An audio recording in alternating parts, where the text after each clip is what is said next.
एक लड़की जिसकी उम्र 18 साल, 100 किलो से ज्यादा वजन, भारी भरकम शरीर, जिसको आज तक किसी ने छुआ भी नहीं है, उसको पता चलता है कि वो मां बनने वाली है। 6 साल बाद जब मनिका अपनी बच्ची के साथ बड़े शानदार तरीके से मनाली लौटती है, तब जो लोग उसे अपनी जिंदगी से बेदखल करना चाहते थे, वही लोग मनिका को वापस अपनी जिंदगी में पाने के लिए कुछ भी करने को तैयार हो जाते हैं। क्या वो वापस अपने दूसरे खोए हुए जुड़वा बच्चे को ढूंढने के साथ साथ ये पता लगा पाएगी कि आखिर उसके बच्चों का बाप कौन है? नमस्कार प्यारे दोस्तों, मिस्टिकल स्टोरी ज्ञान में आपका स्वागत है। दोस्तों, आज की कहानी बहुत ही रोमांचक होने वाली है, इसलिए आपसे अनुरोध है कि कृपया कहानी में अंत तक बने रहें। दोस्तों, ये कहानी एक 18 साल की लड़की की है, जिसकी शादी को 24 घंटे भी नहीं हुए थे और पता चलता है कि वो मां बनने वाली है। दोस्तों, आपका ज्यादा वक्त न लेते हुए कहानी को शुरू करते हैं। मनिका, तुम सुन रही हो ना मेरी बात? तुम मां बनने वाली हो। डॉक्टर के ये शब्द सुनते ही 18 साल की मनिका की कमजोर आंखें एकदम से चौड़ी हो गईं। वो समझ नहीं पा रही थी कि वो आखिर प्रेग्नेंट कैसे हो सकती है। अभी तो उसकी शादी को 24 घंटे भी पूरे नहीं हुए थे और न तो किसी लड़के ने आज तक उसे छुआ था। ऐसे में मनिका प्रेग्नेंट कैसे हो सकती है? जितनी अचंभे में मनिका थी, उतने ही हैरान उसके पापा भी थे, जो वहीं डॉक्टर की केबिन में खड़े जैसे आने वाले तूफान को भांप रहे थे। तभी डॉक्टर ने कहा, देखिए मिस्टर महेश आहूजा, मैं समझ सकती हूं कि आप दोनों इस वक्त बहुत परेशान होंगे, मगर आप लोग कोई भी फैसला लें उसके पहले मैं एक बात बता दूं कि प्रेगनेंसी 4 महीने पार हो चुकी है, तो अबॉर्शन का तो कोई सवाल ही नहीं उठता। मनिका को लग रहा था कि हो न हो डॉक्टर से जरूर कोई गलती हुई होगी, इसलिए नर्स के सहारे खड़ी होते हुए कमजोर मनिका ने थोड़ी ताकत जुटाकर डॉक्टर को डांट दिया। ये आप क्या कह रही हैं? ये नामुमकिन है। लेकिन डॉक्टर कुछ बोले उसके पहले मनिका के पिता गुस्से से तिल मिलाकर मनिका के पास आए और उसे जोर से थप्पड़ मार दिया। इसका जवाब डॉक्टर को नहीं तुम्हें देना है, बेशरम। कार की बैक सीट पर बैठने वाले महेश आहूजा आज मनिका को पीछे बिठाकर खुद ड्राइवर के साथ वाली सीट पर बैठ गए थे, मानो ऐसा करके वो मनिका को अपनी नाराजगी जता रहे हों। मनिका जानती थी कि एक बेटी होने के नाते आज उसने अपने पिता को दुनिया का सबसे बड़ा दुख दिया था, एक बिन ब्याही मां बनकर। इतना दुख उन्हें मनिका की मां के गुजरने पर भी नहीं हुआ होगा। लेकिन ये सब जानते हुए भी मनिका फिलहाल कुछ भी करने के लिए शारीरिक या मानसिक तौर से सक्षम नहीं थी। उसका शरीर कार की बैक सीट पर कमजोरी के साथ साथ शर्म से मानो जम गया था। मनाली भारत का बेहद खूबसूरत शहर है। यहाँ देश विदेश से घूमने आने वालों के कारण शहर में रौनक लगी रहती है, मगर मनिका को ऐसा लग रहा था मानो आज मनाली का हर इंसान उससे बस एक ही सवाल पूछ रहा हो कि आखिर कौन है इस बच्चे का बाप। लेकिन इसका जवाब तो मनिका के पास भी नहीं था। वो बस नम आंखों से एक ही बात सोचे जा रही थी कि जब आज तक उसे कभी किसी लड़के ने छुआ तक नहीं, तो वो प्रेग्नेंट कैसे हो सकती है? मनिका इसी उधेड़-बुन में थी कि तभी उसकी कार उसके घर के बहुत ही बड़े लेकिन पुराने और जंग लगे गेट में एंटर होती है। आहूजा हाउस अंग्रेजों के जमाने का मकान था। कहा जाता है यहां इंग्लैंड के अधिकारी छुट्टियां मनाने आते थे। पुरानी मगर शानदार प्राचीन वस्तुएं, बड़ा गार्डन और बीच में फव्वारा। लेकिन अच्छे से देखभाल न करने की वजह से पिछले कुछ सालों से थोड़ा बंजर सा लगने लगा था। गौतम ने घर में एंटर होते ही मनिका की रिपोर्ट्स को गुस्से से सोफे पर फेंका और अपने सर पे हाथ रखकर एक घुर्राते हुए शेर की तरह हॉल में इधर से उधर टहलने लगे। मनिका कमजोर शरीर और भारी कदमों से गौतम के पीछे पीछे घर में दाखिल हुई। आज मनिका को उसका शरीर रोज के मुकाबले कुछ ज्यादा ही भारी लग रहा था। वैसे मनिका का वजन उसकी उम्र की लड़कियों से कम 3 गुना ज्यादा था। गोल मोटा सा चेहरा, मोटा पेट और ठुड्डी इतनी वजनदार कि मनिका की पूरी गर्दन छुप जाती थी। एक 120 किलो की मनिका की तुलना अक्सर लोग अनाज की भरी हुई बोरी से करते थे, लेकिन मनिका का शरीर जितना मोटा था, उसकी शक्ल उतनी ही मासूम और प्यारी थी, जैसे चेहरे के दोनों तरफ एक एक रसगुल्ला लगाया हो। ऐसे नरम मुलायम सफेद गाल, ठंड की वजह से हमेशा लाल रहती उसकी नाक और पूरे जहां की मासूमियत को समेट कर बनाई गई हो वैसी उसकी दो आंखें। लेकिन आज तक किसी को उसका मासूम चेहरा नहीं दिखा था तो बस उसका शरीर। बिन मां की बच्ची मनिका को आज सबसे ज्यादा जरूरत थी तो उसके पापा के इमोशनल सपोर्ट की। इसलिए मनिका नम आंखों से महेश की तरफ बढ़ी ही थी कि तभी महेश आहूजा भारी आवाज में उस पर गरज पड़े। मुश्किल से एक मौका मिला था हमें, हमारी जिंदगी को थोड़ा बेहतर बनाने का। नसीब वाली थी तुम, जो दीक्षित खानदान के इकलौते वारिस चिराग दीक्षित से तुम्हारी शादी हुई थी। क्या तुम जानती भी हो कि कितने पावरफुल हैं वो लोग?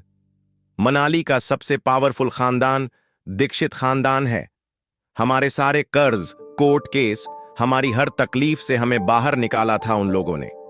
लेकिन शादी के 24 घंटे में ही तुमने हमारी जिंदगी वापस जहन्नुम बना दी। उनको तुम्हारे इस कारनामे के बारे में पता चलेगा तो पता नहीं क्या होगा। और तुम्हारी छोटी बहन सोनिका, उसके साथ कौन शादी करेगा? भले ही वो तुम्हारी सौतेली बहन हो, लेकिन तुम्हारे इस कारनामे की वजह से उसकी भी तो बदनामी होगी। नहीं, जब तक ये मामला खत्म नहीं हो जाता तब तक मैं तुम्हारी छोटी बहन सोनिका को और तुम्हारी नई मां निशा को उसके भाई के घर भेज दूंगा।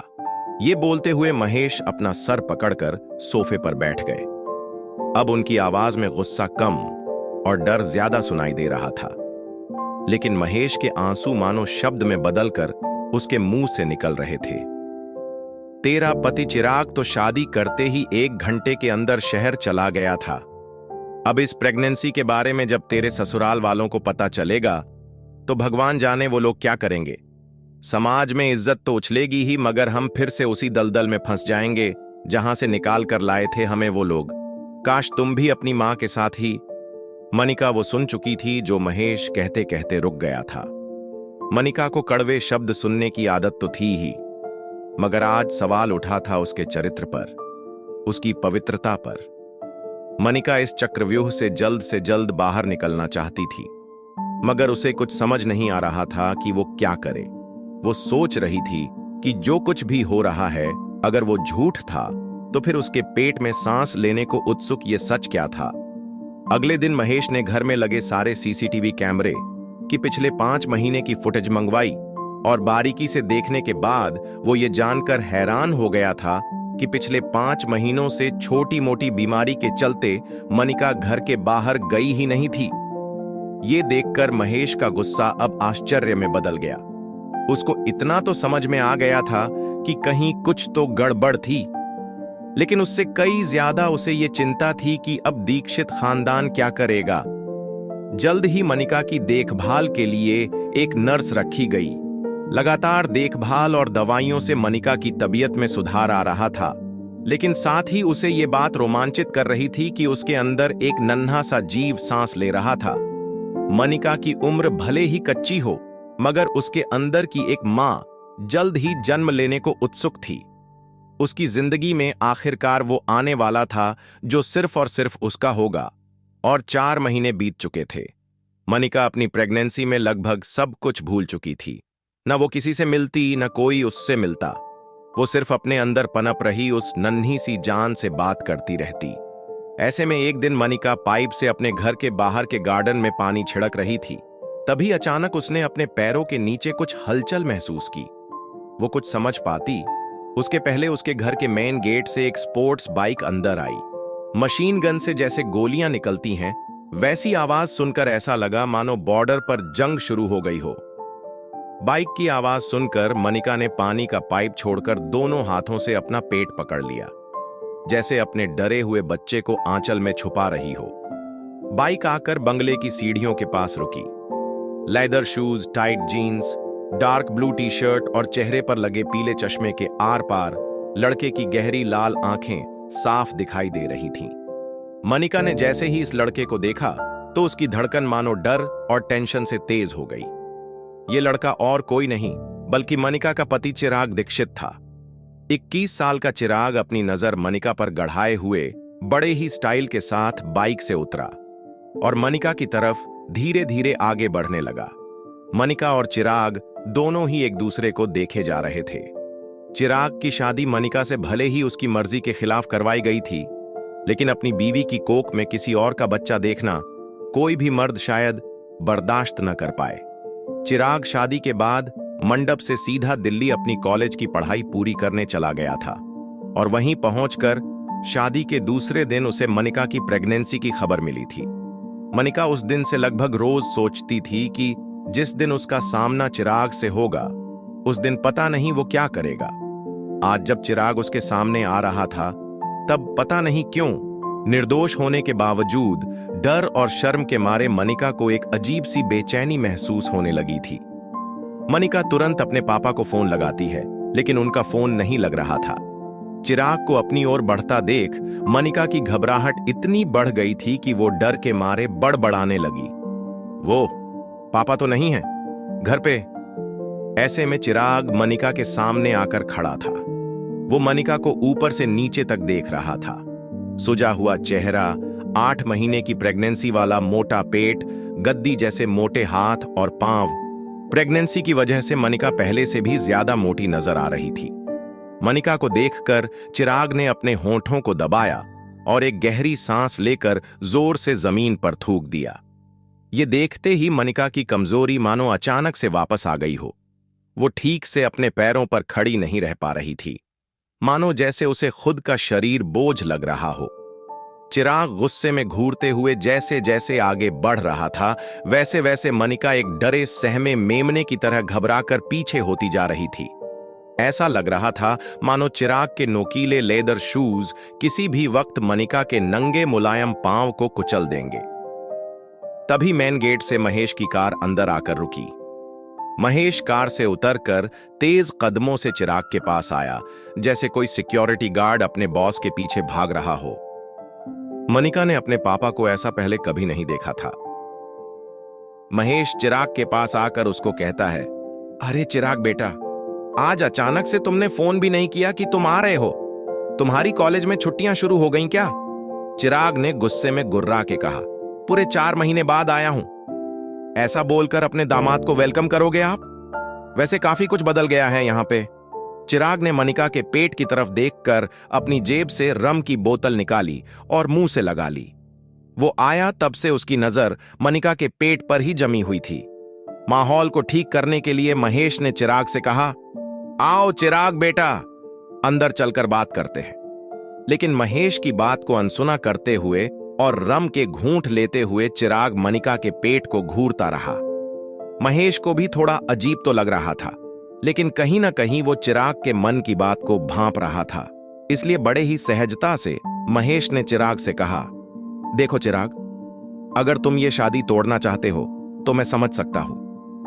ये सुनते ही चिराग चिल्ला उठा, जो बात तुम समझ सकते हो वो बात मेरे बुढ़े दादाजी नहीं समझ सकते ना। जबरदस्ती इस मोटी के साथ मेरी शादी करवा दी और अब दादाजी चाहते हैं कि इसके नाजायज बच्चे को भी मैं अपना नाम दूं। एक तो इस मोटी को मेरे गले बांधकर पता नहीं किस बात का बदला ले रहे हैं मुझसे। और फिर मनिका की तरफ देखते हुए चिराग ने कहा, एक तो इसे देखता हूं तो ऐसा लगता है जैसे मुझे किसी ऐसे गुनाह की सजा दी जा रही है जो मैंने किया ही ना हो। शादी के मंडप से तुरंत इसीलिए भागा था मैं, ताकि मुझे इसके साथ एक पल भी ना रहना पड़े। बोलते बोलते चिराग की सांसें फूलने लगी थीं, जैसे कि वो महीनों से अपने अंदर भरी हुई भड़ास निकाल रहा हो।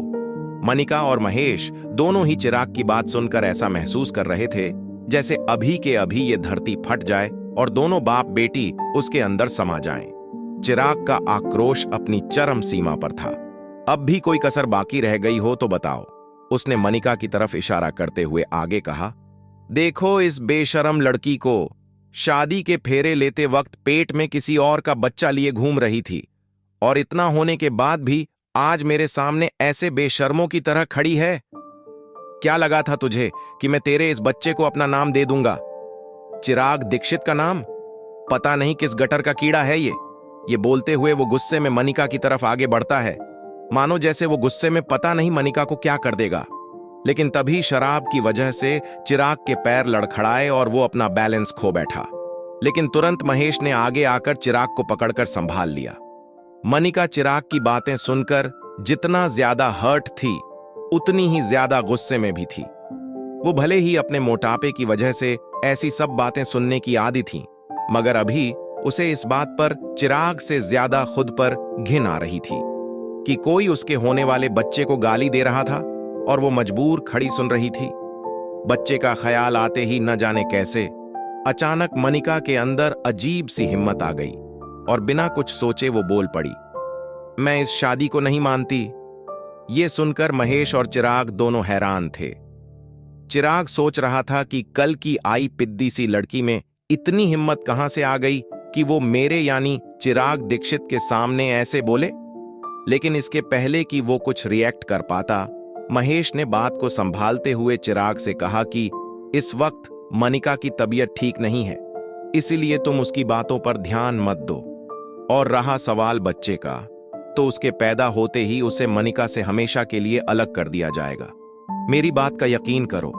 अपने पापा की ये बात सुनकर मनिका को ऐसा लगा जैसे किसी ने उसके पीठ में खंजर मार दिया हो और वो जिंदगी और मौत के बीच जूझ रही हो। टेंशन में मनिका की सांसें फूलने लगीं और एक पल के लिए वो सांस लेना भूल गई। ठीक उसी पल में अचानक से मनिका के पेट में जोर से दर्द शुरू हो गया। दर्द के मारे मनिका एक झटके से अपने पीठ के बल गिरी और ओझल होती आंखों से उसने देखा कि महेश भागकर उसके पास आ रहा था।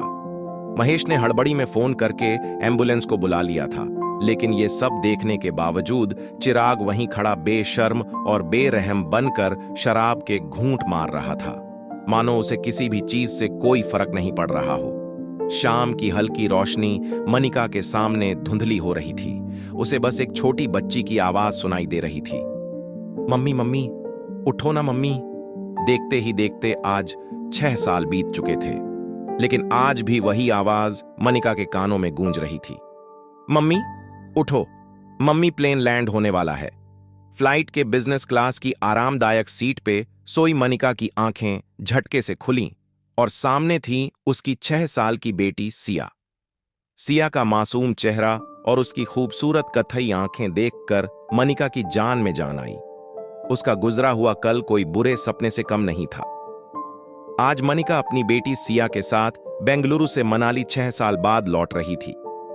सिया ने अपना गेमिंग टेबलेट मां के पर्स में रखते हुए बड़े प्यार से मनिका से पूछा, मोम क्या हम मेरे डैड को ढूंढने मनाली जा रहे हैं? लेकिन मनिका ने बड़े ही सरल तरीके से उसे समझाया कि मैंने तुम्हें कितनी बार कहा है कि तुम्हारे कोई डैड नहीं है।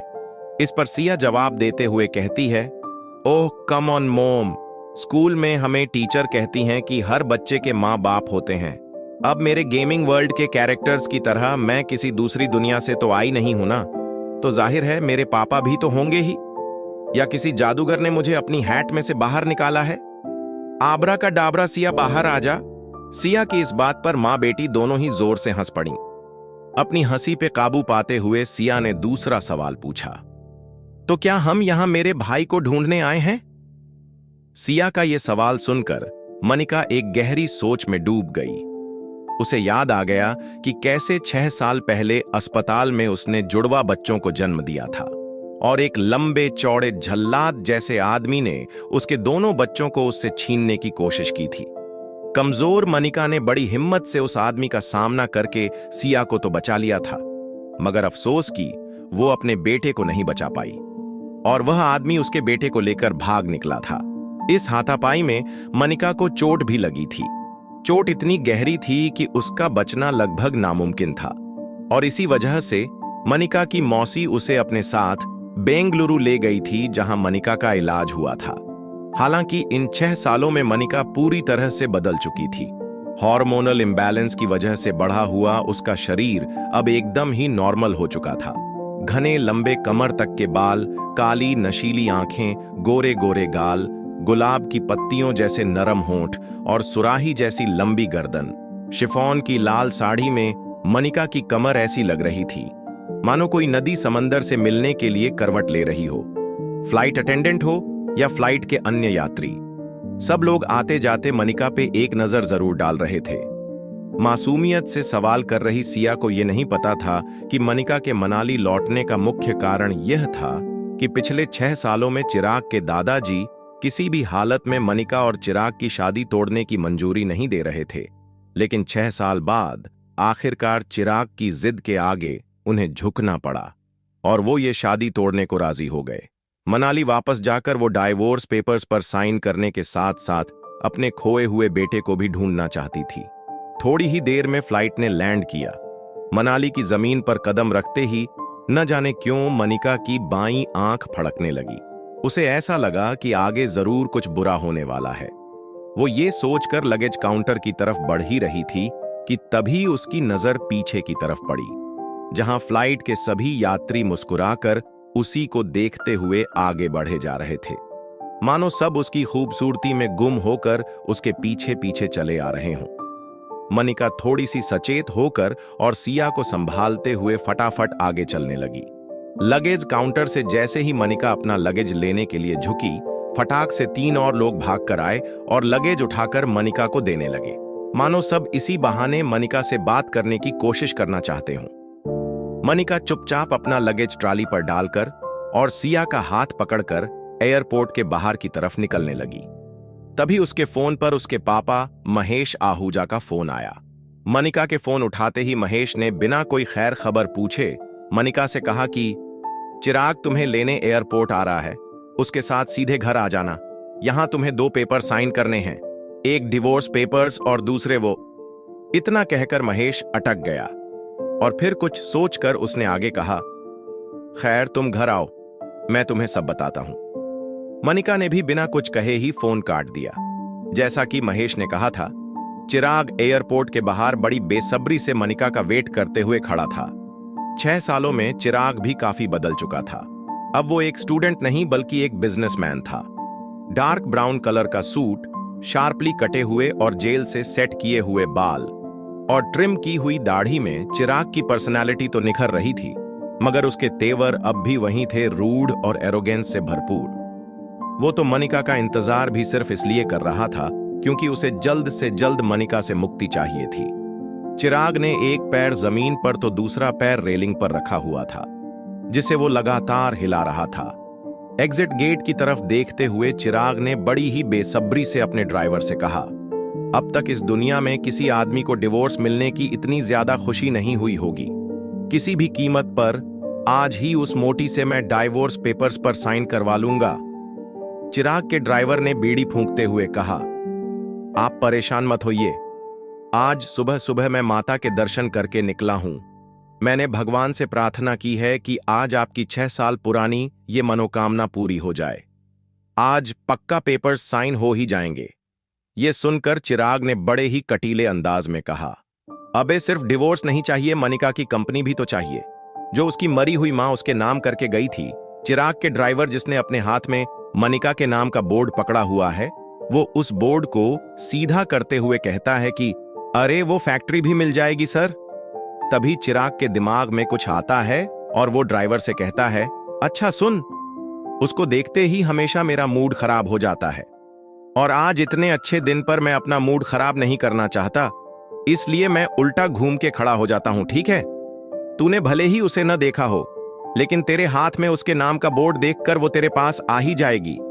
चिराग अंगड़ाई लेते हुए उल्टा घूमने ही वाला होता है कि तभी अचानक उसकी नजर एयरपोर्ट के दरवाजे पर पड़ी और कुछ देखकर उसकी नजर और कमर वहीं अटक गई। चिराग ने एयरपोर्ट से बाहर आते हुए एक लड़की को देखा तो वो देखता ही रह गया, मानो जैसे उसने आज से पहले किसी खूबसूरत लड़की को देखा ही ना हो। उस लड़की को देखकर चिराग के मुंह से निकल जाता है कि यार, इतनी खूबसूरत लड़की तो मनाली में कभी दिखी ही नहीं। ड्राइवर ने भी उसकी बात में हामी भरी। चिराग बिना वक्त गवाए रेलिंग कूदकर उस लड़की की ओर दौड़ गया और अचानक से वो उस लड़की के सामने आकर खड़ा हो गया और उसका रास्ता रोक लिया। ये खूबसूरत लड़की और कोई नहीं बल्कि मनिका थी। चिराग मनिका को नहीं पहचान पाया और चिराग इस बात से बिल्कुल अनजान था कि ये खूबसूरत लड़की मनिका है। अचानक चिराग को अपने सामने देखकर मनिका हैरान थी और उसे एक ही पल में वह सब कुछ याद आ गया जो वो हमेशा से भूलना चाहती थी।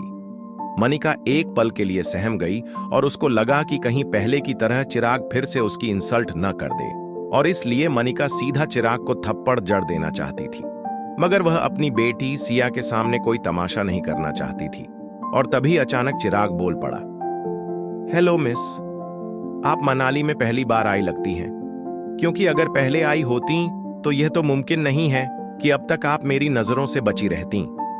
मनिका को पहले तो कुछ समझ में नहीं आया, लेकिन अगले ही पल वो समझ गई कि चिराग उसे पहचान नहीं पाया है। मनिका ने सिया की तरफ देखा तो वो अपने टैब में वीडियो गेम खेलने में मस्त थी, और क्योंकि उसने हेडफोन पहने थे तो उसे आसपास की कोई बात सुनाई नहीं दे रही थी। ये देखकर मनिका को राहत मिली। मनिका चिराग की बात को इग्नोर करते हुए वहां से साइड होकर टैक्सी को आवाज देने लगी। मनिका नहीं चाहती थी कि चिराग उसे पहचाने, लेकिन चिराग भी हार मानने वालों में से थोड़ी न था। चिराग ने उसकी तरफ भागकर फिर से उसका रास्ता रोक लिया। अरे अरे, टैक्सी की क्या जरूरत है मैडम, मैं अपनी गाड़ी में आपको छोड़ देता हूं ना। और 1 मिनट, ये नन्ही गुड़िया कौन है? यह कहते हुए उसने सिया की तरफ इशारा किया और उसके गाल पर हाथ फिराया। लेकिन सिया जब टैब पर गेम खेल रही होती है तब उसे कोई डिस्टर्ब करे वो उसे बिल्कुल अच्छा नहीं लगता, इसलिए टैब से बिना ऊपर देखे उसने अपना गाल झटक लिया। ऐसा करने में सिया के कान से हेडफोन नीचे की तरफ स्लाइड होकर उसके कंधे पर आ गया था, लेकिन अभी भी उसका ध्यान वीडियो गेम खेलने में ही था। मनिका टैक्सी ढूंढने में बिजी हो गई, लेकिन चिराग पीछे पीछे आकर उससे किसी न किसी तरीके से बात करने की कोशिश कर रहा था। चिराग ने कहा, ओह समझ गया, ये आपकी छोटी बहन है ना? यह सुनकर सिया जोर जोर से हंसने लगी। तभी चिराग को वापस महेश का फोन आया। चिराग ने जैसे ही फोन उठाया तो महेश ने पूछा, क्या तुम्हें मनिका दिखी? चिराग ने बड़ा ही तीखा जवाब देते हुए कहा, ना दिखने के लिए आपकी बेटी कोई सुई तो है नहीं। जब वह गेट से बाहर आएगी तो सिर्फ वो ही दिखेगी, बल्कि उसके पीछे खड़े लोग भी दिखना बंद हो जाएंगे। इतना कहकर चिराग फोन काट देता है। चिराग की बात सुनकर मनिका को अंदाजा हो गया था कि वो पक्का उसी के बारे में बात कर रहा था। मनिका को चिराग पर बहुत ज्यादा गुस्सा आ रहा था, लेकिन उसे बस अब जल्दी से टैक्सी चाहिए थी। वो पूरे जोश और गुस्से के साथ जोर से चिल्लाई, टैक्सी! ये सुनकर चिराग और ज्यादा इंप्रेस हो गया और बड़े ही मीठे अंदाज में बोला, सुनिए मिस, मैं आपको छोड़ देता हूं ना। वैसे भी मैं जिसे लेने आया था लगता है वो आई ही नहीं। आप अगर बेंगलुरु की फ्लाइट में आई हैं तो आपने फ्लाइट में किसी बेहद मोटी औरत को देखा होगा। यह सुनकर मनिका एक पल को रोकी और उसने चिराग की तरफ मुड़कर देखा। चिराग आगे कहता है कि दरअसल 6 साल पहले वो 120 किलो की थी। अब 6 साल में तो उसने पक्का डबल सेंचुरी पार कर ही ली होगी। मनिका बिना कुछ बोले चिराग की बातें सुनकर सोच रही थी कि पता नहीं ये क्या क्या सोच रहा है मेरे बारे में। चिराग जब ये देखता है कि मनिका उसकी बातें सुन रही है तो वो उसे इंप्रेस करने के चक्कर में और उसे हंसाने के लिए आगे कहता है कि वैसे मुझे लगता है कि फ्लाइट वालों ने उसे बिठाने से मना कर दिया होगा। कहाँ होगा कि अगर तुम बैठोगी तो फ्लाइट कैसे उड़ेगी? ये कहते हुए वो जोर से हंसने लगता है और उम्मीद करता है कि उसके जोक से मनिका को भी हंसी आएगी, लेकिन मनिका बड़े ही ठंडे तरीके से उसको देखती रही। मनिका को हंसता हुआ ना देखकर चिराग ने भी अपनी हंसी रोकी और बोला, अजी छोड़िए, मैं भी किसकी बातें लेकर बैठ गया, कहां आप और कहां वो। तभी एक टैक्सी मनिका के पास आकर रुक जाती है। दूसरी तरफ पीछे से चिराग का ड्राइवर हाथ में मनिका आहूजा का बोर्ड लेकर दौड़ा चला आ रहा था। वो आकर चिराग के बगल में खड़ा हो जाता है, मानो वो चिराग को कुछ बताने आया हो। मनिका ने जल्दी जल्दी में अपनी बेटी सिया को टैक्सी में बिठाया और खुद जब टैक्सी में बैठने जा रही थी तब चिराग ने थोड़ा मायूस होते हुए कहा, वैसे आपको मनाली में किसी भी चीज की जरूरत हो तो सिर्फ एक ही नाम याद रखिएगा, चिराग दीक्षित। किसी से भी मेरा नाम पूछोगी तो मेरे घर तक छोड़ जाएगा आपको। टैक्सी वहां से निकलने ही वाली थी कि तभी चिराग ने टैक्सी रोकी और विंडो के पास झुककर बड़े ही फ्लर्टी अंदाज में कहा, अरे अरे मिस, अपना नाम तो बताती जाओ। ये सुनकर मनिका ने चिराग को देखते हुए अपनी आंखों से काला चश्मा निकाला और बड़ी ही तेज और कटीली नजर से चिराग को देखते हुए बिना किसी भी हाव भाव के धीरे से कहा, मनिका आहूजा। दोस्तों, आगे की कहानी जानने के लिए बने रहिए हमारे चैनल मिस्टिकल स्टोरी ज्ञान पर। और अभी तक आपने अगर चैनल को सब्सक्राइब नहीं किया है तो चैनल को सब्सक्राइब कर दीजिए। मिलते हैं कहानी के दूसरे चैप्टर में, तब के लिए नमस्कार, धन्यवाद।